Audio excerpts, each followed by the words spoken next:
Our next lesson kind of combines the last three all together. This one is on comparing and ordering decimals, fractions, and percents. So go ahead and get your notes page set up, get your title up at the top, your learning standard 6RP3, and then our I can statement. I can compare and order a set of decimals, fractions, and percents. When you're ready, go ahead and hit play, and we'll go on to our first couple of examples. All right, so in these problems here, we want to compare two different numbers together, try to see which one is larger, which one's greater than the other one.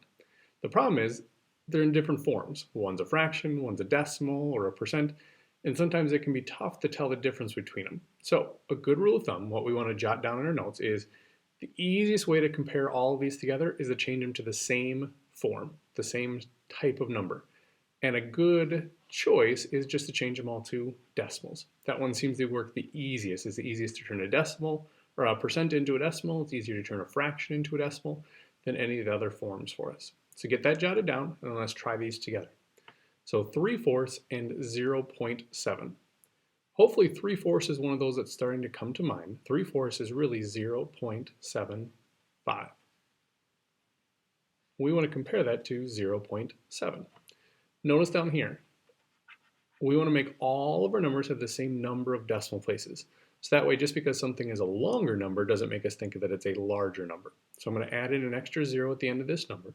So I have 0.75 or 0.70. So think of it as 70 versus 75. 75 is bigger. So 3/4 is greater than 0.7 or 7/10 as we've gotten used to it. Let's take a look at the next one. Here I have 7% and 7/10. Well, 7/10 I know is 0.7. Remember, we put the 7 in the tenths place when we write it as a decimal. 7%, if you remember to go from a percent to a decimal, put in your decimal point, and then you're going to slide it 2 spots to the left. So this becomes 0.07. Again, a good rule of thumb, make them have the same number of decimal places. So I'm going to kick in an extra one over here. So here I've got 0.07, and here I have 0.7d. 70 is bigger than 7, so 7/10 is greater than 7%. This is one where you could have changed them both into fractions if you're comfortable with it. 7%, remember percent means out of 100, so 7/100ths versus 7/10. I'd rather have 7 out of 10 pieces than 7 out of 100, so same answer for us. Next one, 85% and 0.875. Well, 85%, let's change it to a decimal. Remember to slide it 2 spots to the left. And when you turn it into a decimal from a percent, it gets smaller. So I get 0.85. Here I have 0.875. Make them all have the same number of decimal places. Add in that extra 0. And then look at your two numbers. Here's 850. Here's 875. So remember, just kind of compare digit by digit. They both have an 8, but this one has a 5, this one has a 7 as the second digit. 7's bigger, so we know that 0.875 is our larger number. All right, now we want to compare 3 or more numbers together. In this case, we want to change them from least, or put them in order from least to greatest. But again, get this jotted down. We want to change them all into decimals in order for us to help put them in order. So here I have 0.4, that one's already a decimal. 38%, that's an easy one. We add in our decimal and slide it 2 spots to the left, so 0.38.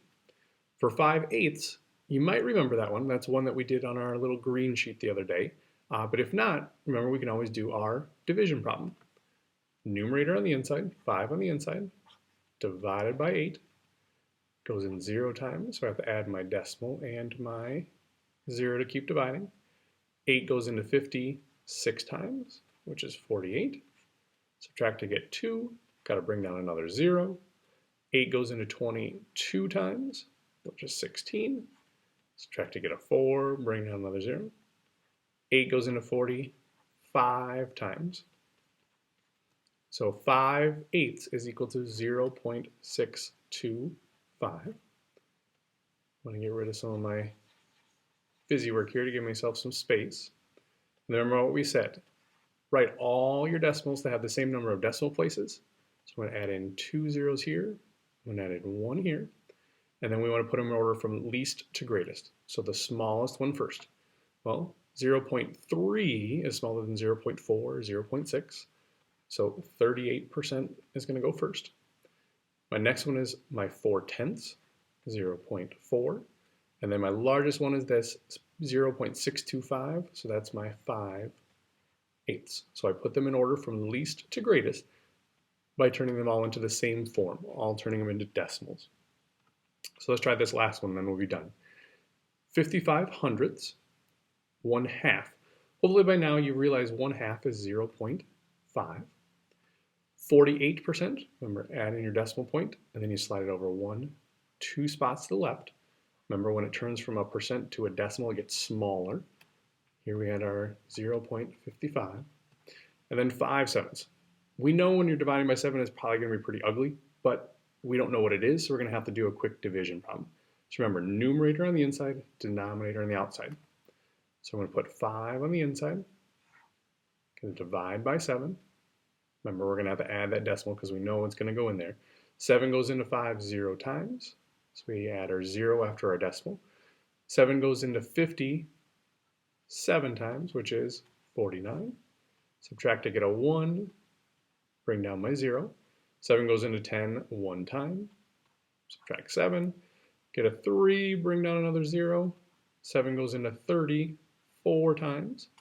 And as you can tell from when we've done 7s before, it's going to keep going on. That decimal is going to keep going for a while, but that gives us enough digits to be able to do our comparison. 0.714. So now let's go ahead and compare them. Remember, have them all have the same number of decimal places. I'm going to add an extra one here, 2 here, 1 here, and this one's already got 3.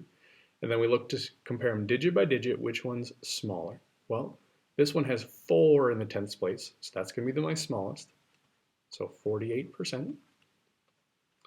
Here I've got 0.55. Here I got 0.50. So 0.50 is smaller. So here's my 1/2. Then my 0.55, my 55 hundredths. And then last is what ended up being my largest number, 5/7. So the key to comparing or ordering different numbers together is to turn them into the same form. And the easiest way to do that most often is just to turn them all into decimals.